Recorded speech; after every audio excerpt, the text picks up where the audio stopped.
अस्सलाम वालेकुम नाज़रीन मोहतरम, जानकारी इंफॉर्मेटिव में आपको खुशामदीद कहते हैं। नाज़रीन, एक कभी न डूबने वाले जहाज के नाम से तकब्बुर की ये निशानी जिसमें हर तबके के लोग सफर कर रहे थे, वो इंसानी महारत की एक तारीख रकम करना चाहते थे। बेशक उनकी कहानियाँ तारीख का तो हिस्सा बनी ही, लेकिन तकब्बुर के अंजाम के तौर पर। लेकिन उन शख्सियात के बारे में क्या ख्याल है जो इस सफर से महरूम रहे? उन लोगों के क्या रद्द अमल होंगे जब इन्होंने टाइटैनिक के डूबने की शायद सुर्खियाँ पढ़ी होंगी? उन्हीं खुशकिस्मत लोगों में से एक शख्स जिसकी कहानी सबक आमोज है, जो आज हम आपके साथ शेयर करने जा रहे हैं। लेकिन इन्फॉर्मेशन के इस दिलचस्प सफर के आगाज से कबल अगर आप हमारे इस चैनल पर नए हैं, हमारी हौसला अफजाई के लिए हमारे इस चैनल को लाइक कीजिए, सब्सक्राइब कीजिए और बेल आइकॉन पे जाकर घंटी के बटन को क्लिक कीजिए, ताकि हमारी हर आने वाली सियासी, सकाफती, मजहबी, बेलमूम, इंटरटेनमेंट से रिलेटेड वीडियोस का नोटिफिकेशन आप तक बआसानी पहुंचता रहे। नाज़रीन मोहतरम, जब लोग 1912 में टाइटैनिक के इस ड्रामाई तौर पर डूबने के बारे में सोचते हैं तो वो लामहाल उन बदकिस्मत मुसाफिरों का तस्वुर करते हैं जो जहाज के साथ डूब गए थे।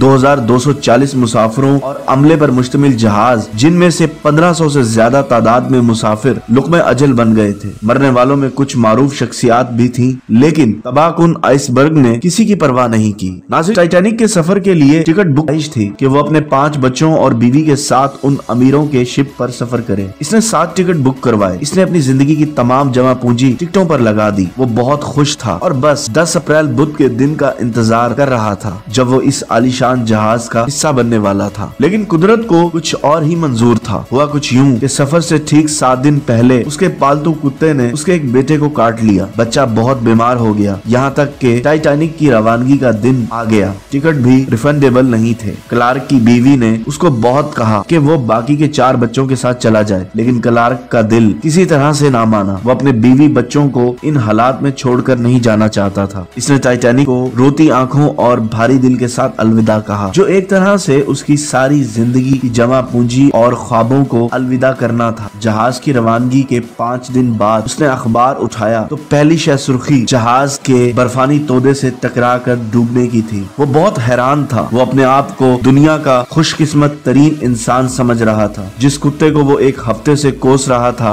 आज इसको अपने कुत्ते पर बहुत प्यार आ रहा था। यकीनन कुदरत के हर काम में कोई मसलहत होती है। हमारी रोजमर्रा जिंदगी में कितने ही वाकयात होते हैं जो इस बात की तरफ इशारा करते हैं कि हम अपनी तरफ से प्लानिंग करते हैं, मेहनत करते हैं। जब हम कामयाब होते हैं तो वो कामयाबी हमारे अपने खाते में आती है, लेकिन हम जब नाकाम होते हैं तो हम अपनी किस्मत को कोसते हैं या मायूसी या डिप्रेशन का शिकार हो जाते हैं। हमें नहीं पता होता कि अपनी जिंदगी में किए गए फैसले नफे में जाएंगे या नुकसान में। मुस्तकबिल की पेशन गोई कोई नहीं कर सकता। बहुत सी चीजें जो आज हमारे लिए उदासी का बाइस होती हैं, कुछ अरसे बाद पता चलता है ये सब तो हमारी बेहतरी के लिए था। बस मेहनत और ईमानदारी का सिला हमेशा मुस्तकबिल में एक इनाम के तौर पर वापस मिलता है, क्योंकि असल प्लानिंग तो अल्लाह ने की होती है। बेशक मायूसी कुफ्र है। तो नाज़रीन मोहतरम, ये था हमारा आज का इंटरेस्टिंग टॉपिक। उम्मीद करते हैं आपको पसंद आया होगा। इंशाल्लाह एक नई वीडियो के साथ बहुत जल्द आपकी खिदमत में हाजिर होंगे। अल्लाह ताला आपका, हमारा सबका हामी नासिर हो और अल्लाह ताला हम सबको कुरान और सुन्नत पर चलने की तौफीक अता फरमाए। अल्लाह निगहबान।